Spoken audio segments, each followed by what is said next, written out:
Hello, my name is Daniela Molina, and this is my internship report presentation.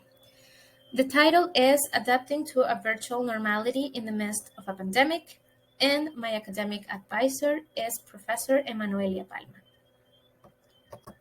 So first, I would like to say that my professional option is international organizations, and the reason that I choose to do my internship at Centro de Estudios de África, Asia y Diásporas Latinoamericanas y Caribeñas, José Manuel Briceño Moncillo, or CEAA, was because my institutional advisor and member of the center, Dr. Hernan Lucena, was also a professor of two subjects that I was taking for the professional option. So during his classes, he always talked about the incredible work that he did at the research center related to different cultures around the world, their economical, social, political, and cultural issues. And that inspired me to contribute and be part of this center. So, Centro de Estudios de África, Asia y Diásporas Latinoamericanas y Caribeñas, José Manuel Briceño Moncillo, is an academic unit attached to the University of the Andes, specifically to the Department of World History and the School of History and the Faculty of Humanities and Education. Its main goal is to conduct research on social, economical, philosophical, and cultural issues related to Asian and African countries and their relation with our country, Venezuela. So when I began to do my internships here, my work was limited to a component of the center, which was the academic journal Humania del Sur. This academic journal brings together a lot of topics, articles, and documents, again, related to economical, political, cultural, philosophical, religious issues related to the African, Asian, and Latin American countries. So now we move on to my performed activities. So the first one that I have here is create a database for Humania del Sur. So when I had to create this database, I had to gather information from the Humania del Sur official website.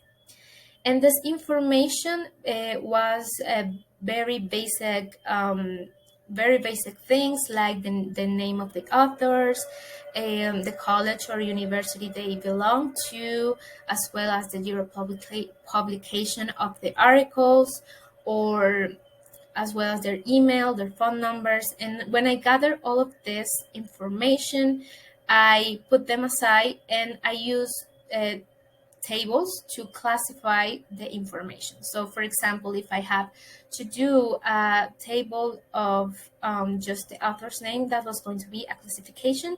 And if I had to do a table of just their emails, for example, then it was another table. And this was in order to have an updated database of the academic journal Humania del Sur, since it's an academic journal that has been in existence for a lot of time. So it has many information, many issues, many numbers, and many topics. So it's good to have an updated database of this. Now we move on to creating content for the English language website of the academic journal. This was because the academic journal Humania del Sur had different versions of this journal, but in different languages like Portuguese, French, Italian, and also, of course, Spanish, but no in English. So what I did was I took different sections of the journal at a time of the numbers of this journal, and I put them in a Word document where I made a table and I put the terms in Spanish and its equivalent in English. That's what I did for this part. Now we move on to academic and professional reflections. And the title is Changing the Working Procedure, Innovating While Learning from First-Time Experiences. So now we have here, as a first point, I put adapting to a new modality. Why I did this? Because when the COVID-19 reached the entire world, the academic sphere had to adapt to a new way of working, in this case, a virtual only type of work. And of course, I faced this challenge as well, because not only I I was going to do my internships in a virtual only modality, but I was the first intern, remote intern of the Centro de Estudios de África y Asia. So of course it was going to be a challenge since I was the first. So in the essay, I compare my experience with that of previous interns of the center. In this case, was the student Laura Torres. She did her internship in 2019 when COVID was not a big thing yet. It hadn't reached the entire world yet. So her internship was on site, meaning that she could communicate with her peers, and her institutional advisor, in this case, was Professor Norbert Molina, about the challenges that she was facing, the information, and just everything. So it was a more effective type of communication than the one that I had to do with my institutional advisor, Dr. Hernan Lucena, because it was a virtual only communication through text messages, WhatsApp, Gmail, and all of that. And moving on, also, she had the opportunity to use the different physical materials that the center's building had, like movies, reports, books, etc. And it was something that I couldn't do because I was working from home. I didn't have I couldn't just go to the building and use their physical materials. So that was another difference. And finally, I think the main thing that was a challenge was the fact that I didn't have a reference on the work I was doing virtually, because I was the first intern, remote intern. So I didn't have a reference that I could go and see how the approach was going to be. So of course, moving from that, I already explained challenges being the first remote intern at SEA. Now we'll move on to challenges in a low connectivity context.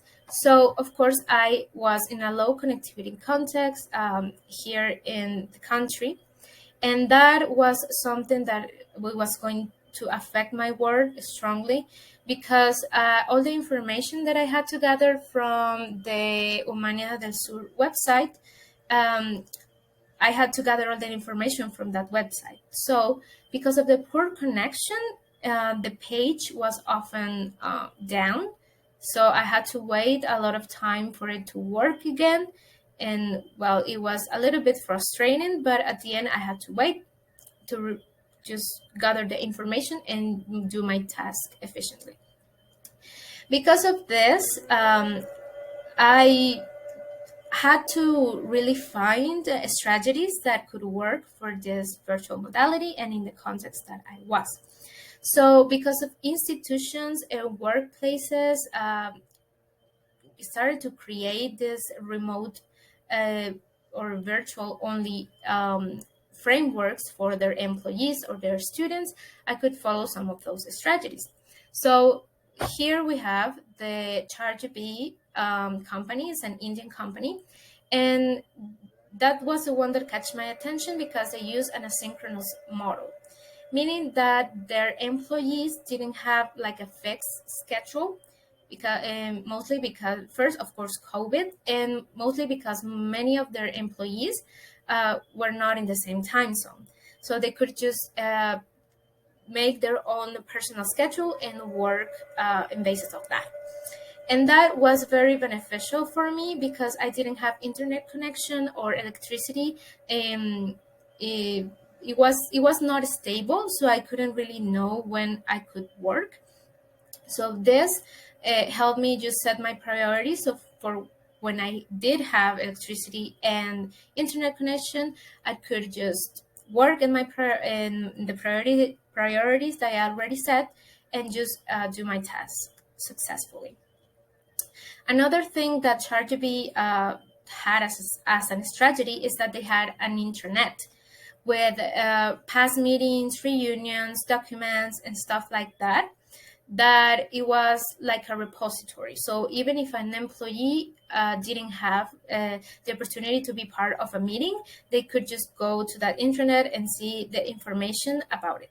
And it was something that I also adapt to the way I was working, because I sometimes when when the manual website was not working, I wanted to keep doing my task. So when the page did work, what I did was download all the pages that I needed to work, and I organized them in a type of repository. So I had it when I needed it, even if I didn't have internet connection, or if I did not have, or if I did not have electricity.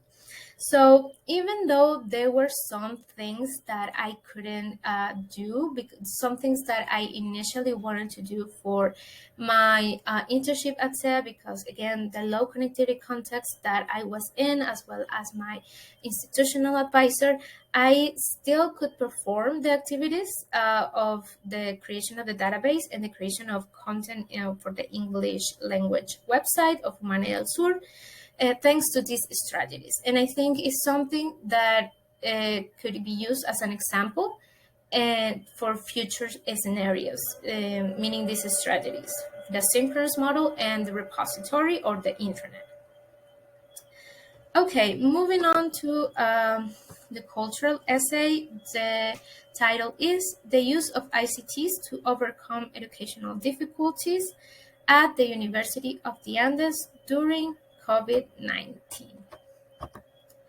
So, of course, I'm going to begin saying that it was very difficult to adapt this new virtual modality to the academic sphere once the COVID-19 reached the entire world. So, of course, for our country, the halt of the academic activities was on March of the year of 2020. And the University of the Andes had to, of course, halt their activities. And this was something that the university hadn't seen before, because it's a health emergency. So a health emergency that was really significant. So it was not something that the university had seen before. So because of this, of course, it was a challenge to come with a solution, a temporary solution for this. So the thing is that University of Los Andes has a background in ICTs, meaning and distance learning, meaning that they could use this ICTs and distance learning background to come with an emergency plan to continue with the already planned academic framework that they already planned. So first of all, I want to talk about the history of ICTs in the University of the Andes. First of all, the introduction of a new technologies to the University of the Andes was like the first step for this education conjunction with technology era, I would say. So, of course, first the technology was only used for administrative issues, but it then passed to professors, then distance learning programs, then online repositories, and then associations that were going to coordinate the services like SADIS and Saberula. So now we move on to the use of ICTs for remote activities in 2020 and 2021.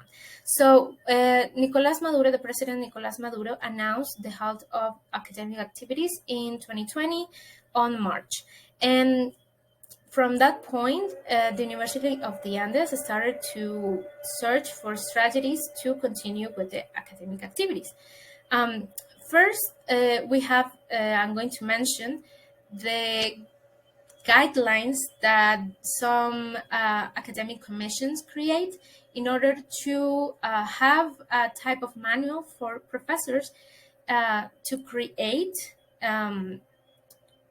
their new way of teaching, since it was going to be virtual only. So this manual had guidelines, strategies, virtual platforms that they could use. So that was very helpful when it comes to the restart of this the restart of academic activities in a new virtual modality. So continuing with that, we also have the fact that the University of the Andes already had something called SADIS, that is an association that coordinates courses for distance learning. So a lot of these courses professors took in order to learn about these new platforms and the new strategies that they could use to teach, to teach in this new modality. There were challenges, of course, and the challenges are the low connectivity context and the lack and obsolescence of technological equipment. And these problems are something that have been existing for years. So it is really slowed down the presence of ICTs in the university. But there were many goals that were achieved even in 2020 and 2021. Many students that were in the middle of the academic period could end their academic periods. And of course, many other courses, forums, and the different podcasts as well, and the research centers, as well as the university, were carried out. I was able to do my internships at the Centro de Estudios de África y Asia as a first remote intern. So there were many things that could be done at 2020 and 2021.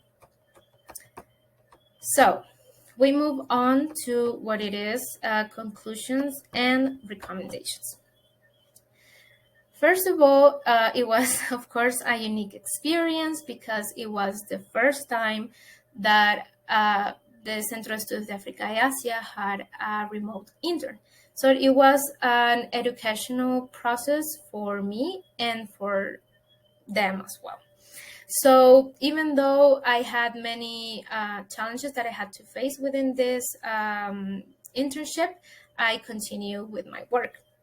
And even though I was in a low connectivity context, and of course, I didn't have a reference for a previous intern that was remote, then I, of course, had to look for strategies. And thankfully, I came with this asynchronous work plan, as well as the repositories. And also, I want to talk about the use of ICTs, that it was useful for my internship as well, because I could communicate with my institutional advisor, as well as I could send him my documents, I could speak to him, and all of those things were thanks to the use of ICTs. So there are things that I would recommend, of course, improvements, as it says here, that I could give to the University of the Andes and the Centro de Estudios de África y Asia. Even though there is a background of ICTs, and there is a background that has been existing for years, I think an asynchronous model could work really well with students and interns, because it could give the chance to students that do not live, for example, in Merida, or they live in another country, to contribute to research centers like I did, or to the university. And even though the ICTs Foundation is something, again, that has been existing for years, it could improve by creating more courses and more strategies and guidelines, I would say, for its correct and efficient use, especially for professors. And finally, this recommendation is for the students, and is that we are a very important part of the university. We are a really important part of the research centers. So even though we are in a situation where it's an extraordinary situation, my recommendation is to keep being proactive, keep being practical and useful to these centers and to the university, because they offer a lot of options that are going to be useful for you and for the university as well. And this is my presentation. And well, good night.